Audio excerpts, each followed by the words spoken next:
ഞാൻ ഇന്നും ആലോചിക്കുന്നു, ഞാൻ പഠിക്കുന്ന സമയത്ത് ഞങ്ങളുടെ സ്ഥാപനത്തിൽ ഒരു എക്സാമിനേഷൻ നടന്നിരുന്നു.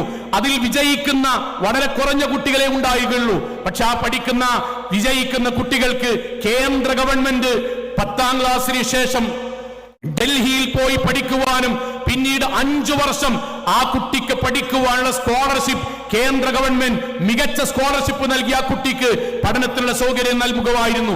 സ്ഥാപനത്തിലെ മുഴുവൻ കുട്ടികളും പരീക്ഷ എഴുതി നന്നായി പഠിച്ചു. പക്ഷേ ഒരൊറ്റ കുട്ടിക്കാണ് കിട്ടിയത്. ബാക്കിയുള്ള മുഴുവൻ രക്ഷിതാക്കളും നിരാശയായി. പലരും കരഞ്ഞു, എന്താ പഠിച്ചിട്ട് കാര്യം, എന്താ എക്സാം എഴുതിയിട്ട് കാര്യം. സഹോദരങ്ങളെ, പക്ഷേ ഞാൻ സംഭവിച്ചതിൽ സന്തോഷിക്കുകയില്ല. പക്ഷെ അള്ളാഹു തരാഞ്ഞത്, പഠിച്ചവർക്ക് പലർക്കും കൊടുക്കാഞ്ഞത് 4 വർഷങ്ങൾക്കോ 3 വർഷങ്ങൾക്ക് ശേഷമോ ആണ് മനസ്സിലായത്. അവൻ ഞങ്ങളുടെ കൂടെ പഠിച്ചവൻ, അവൻ ഡൽഹിയിൽ പോയി, നല്ല വിദ്യാർത്ഥിയാണ്, അമുസ്ലിം കുട്ടിയാണ്. അവിടെ എത്തി, അവിടുത്തെ ഗ്യാങ് മറ്റൊരു